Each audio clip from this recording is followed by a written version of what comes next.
नमस्कार, मैं हूं प्रियला शर्मा और आप देख रहे हैं गौरव रक्षक पुलिस ब्यूरोक्रेट्स न्यूज। कांग्रेस के राष्ट्रीय प्रवक्ता संदीप सिंह चौधरी ने कहा कि राफेल में ऑडिट डिपार्टमेंट की ओर से खबर आई है कि किसी बिचौलियों को धन दिया गया है। हमारे प्रधानमंत्री नरेंद्र मोदी से मांग है कि उस बिचौलियों का नाम सार्वजनिक किया जाए। आज प्रदेशों में कोरोना वैक्सीन की कमी है, इसको लेकर मुख्यमंत्री गहलोत ने भी प्रधानमंत्री मोदी को पत्र लिखा है। हमारी मांग है कि वैक्सीन के विदेशों में निर्यात को बंद किया जाए। तीनों सीटों पर चुनाव प्रचार के लिए हमारे कार्यकर्ता लगे हुए हैं, मगर हम भाजपा से पूछते हैं कि ये भानुमति का कुंभा है जो 8-8 मुख्यमंत्री पद के दावेदार बने घूम रहे हैं। भाजपा पहले अपने पर घर पर ध्यान दें। कांग्रेस के राष्ट्रीय प्रवक्ता संदीप सिंह चौधरी आज साहड़ा उपचुनाव में कांग्रेस प्रत्याशी गायत्री त्रिवेदी में प्रचार करने भिलवाड़ा आए थे। उन्होंने एक निजी होटल में पत्रकारों से वार्ता करते हुए कहा कि भाजपा बुआ को तो चुनाव प्रचार से बाहर रख रही है और मध्य प्रदेश से भतीजे ज्योतिरादित्य सिंधिया को बुला रहे हैं। इससे भाजपा की कथनी और करनी साफ नजर आ रहा है। गोविंद सिंह डोटासरा के सवाल पर उन्होंने कहा, डोटासरा ने शिक्षकों का कतई अपमान नहीं किया। राजनेता के पास सीधा ज्ञापन भी ईमेल से भेजा जा सकता है। प्रेस वार्ता में आरटीडीसी पूर्व चेयरमैन रणदीप धनखड़, प्रदेश कांग्रेस के पूर्व सचिव आरसी चौधरी, पूर्व जिलाध्यक्ष अनिल डांगी, अक्षय त्रिपाठी, राजेश चौधरी सहित मौजूद थे। भीलवाड़ा से हमारे संवाददाता गोविंद पाइक की रिपोर्ट।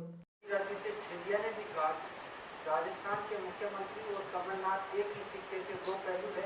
वहाँ किसानों के साथ गलत हुआ, इसलिए मेरे को सरकार छोड़कर दूसरे का दामन थामना पड़ा। देखिए, ज्योतिरादित्य सिंधिया जी को तो कुर्सी चाहिए थी।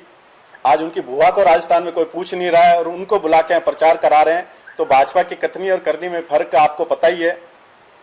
जो राजस्थान की बीजेपी की सबसे बड़ी नेता है वसुंधरा जी कहीं नजर आ रही है आपको तीनों सीटों पे? और वसुंधरा जी को छोड़ के उनके भतीजे की जरूरत पड़ गई साड़ा के अंदर। तो भाजपा की कथनी में अंतर आपको पता ही है। गोविंद सिंह डोटासरा द्वारा शिक्षक के लिए बयान दिया था, नाची का बाड़िया सब। देखिए, राजस्थान समाज से शिक्षक आता है, शिक्षक कतई हताश नहीं है। गोविंद सिंह डोटासरा जी ने एक सामान्य भाषा के अंदर जो अपनी लोकोक्ति है उसका प्रयोग किया। उनके जिले के शिक्षक थे और उनसे संबंधित शिक्षक थे, उनको बिठा के उन्होंने चाय पानी भी पिलाया और उनकी बात भी सुनी। पर एक अनुशासन नाम की भी चीज होती है, तो अनुशासन के लिए पूछा गया था, अनुशासन की वजह से उनसे पूछा गया था कि आप छुट्टी लेके आए हैं या किस प्रकार से आए। तो ये कोई बुरी बात भी नहीं है इतना पूछना। तो राजनेता के घर पीड़ा लेके नहीं जा सकता। नहीं तो पीड़ा लेके जाना, राजनेता अगर सरकारी कर्मचारी है तो आदमी ये तो पूछ ही सकता है ना कि छुट्टी लेके आया या ज्ञापन तो आजकल ईमेल के माध्यम से या किसी भी व्हाट्सएप के माध्यम से भी पहुंचता है।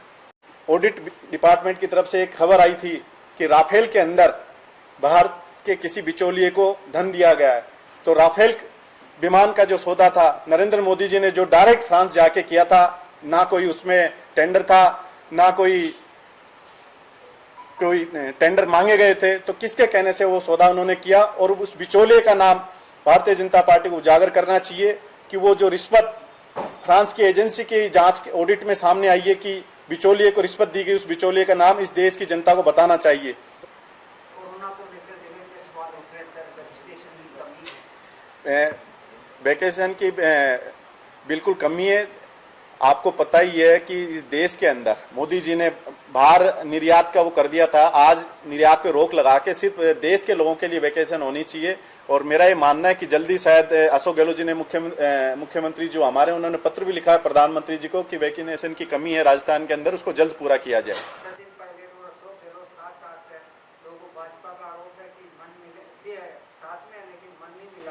देखो, हमारी कांग्रेस के अंदर तो कोई टूट नहीं है। नॉमिनेशन के टाइम तीनों सीटों के ऊपर सचिन पायलट जी, माननीय अशोक गहलोत जी, गोविंद डोटासरा जी और हमारे राजस्थान के प्रभारी अजय माकन जी आए थे और सभी लोग गए हुए हैं। पर भारतीय जनता पार्टी के नेताओं से मैं पूछना चाहूंगा कि ये भानुमति का जो कुनबा है जिसके अंदर 8-8 मुख्यमंत्री पद के दावेदार बने घूम रहे हैं, पहले वो अपने घर पे ध्यान दें, उसके बाद कांग्रेस से सवाल करें।